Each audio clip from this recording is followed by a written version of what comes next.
Chapter 7: When Technology and Humanity Cross.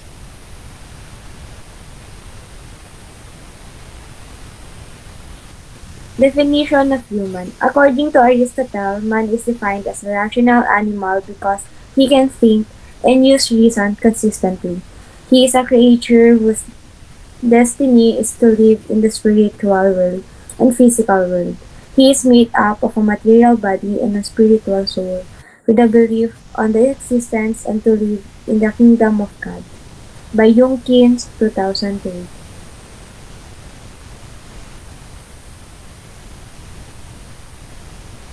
Characteristics of humans that evolve over time. Human characteristics evolve over time brought about by several factors. Life changer, Life changes in the environment, increased knowledge and culture adaptation.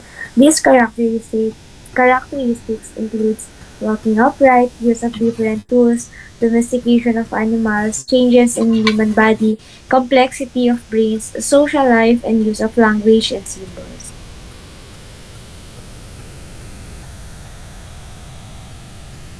Human flourishing is defined as an effort of active self-actualization and fulfillment within the context of a larger community of individuals, each with the right to pursue his or her own efforts. It encompasses the uniqueness, dignity, diversity, freedom, happiness, and holistic well-being of the individual within the larger family, community, and population. Achieving human flourishing is a lifelong existential journey of hopes, achievements, regrets, losses, illness, sufferings, and coping. The Wellbeing Theory by Martin P. Seligman. Sinasabi po dyan sa The Wellbeing Theory, upang mamuhay ng isang magandang buhay, kailangan natin ng higit pa sa pagiging masaya. Kailangan din natin ng sense of engagement, good relationships, meaning in our lives, and feeling of accomplishment. Sa The Wellbeing Theory, meron pong 5 elements na nagpe-perform or nagko-contribute para yung buhay natin is maging fulfilling and satisfying. Next slide, pre. Number 1, positive emotion.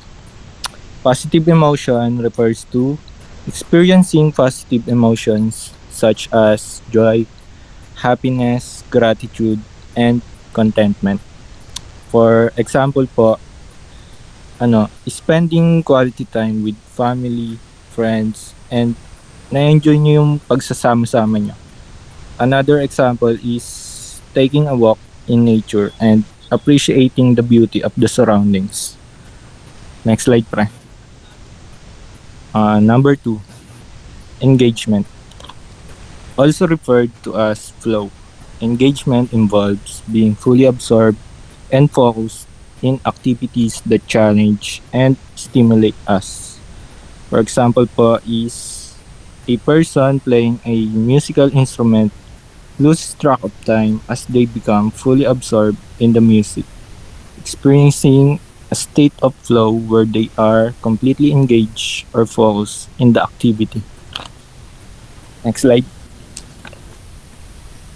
The third pillar naman ng well-being theory is relationships. Sinasabi dito yung feeling of satisfaction, flourishing, or well-being can be experienced when we are in a relationship or with other people. Pag sinabi nating relationship dito, hindi lang to yung sa jowa, asawa, nararanasan din natin to kahit sa mga kaibigan natin, pamilya. Madalas na nailalabas natin yung sama ng loob, mga gandang bagay na nangyari sa atin, nababanggit natin sa ibang tao at nakakatulong ito sa mental and emotional well-being natin. Pang-apat, meaning. Lahat tayo may gusto ng kabuluhan sa buhay at importansya at mga kasagutan na nabubuo sa isip natin sa pang-araw-araw.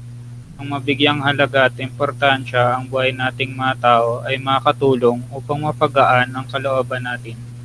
May alam bawat dito yung tinatawag natin na utang na loob, kung saan kung may utang na loob tayo sa mga tao, halimbawa sa pamilya natin, sa magulang natin, nagkakaroon ng meaning yung buhay natin, na napapagaan natin yung buhay nila, yung pamilya natin. Pagtanda natin, nagkatrabaho tayo kung sakali. Panglima naman, yung panghuli, is accomplishment. Nabanggit ko nga kanina yung napapagaan yung buhay ng pamilya natin. Nagiging masaya tayo kapag ganun, na nababanggit din natin sa ibang tao yung mga bagay na nangyari sa buhay natin. Napapasaya tayo nun at napapagaan yung loob natin nun. Napapataas yung pride natin, yung ego, na in a positive way. Nakakatulong to sa ating emotional at mental well-being.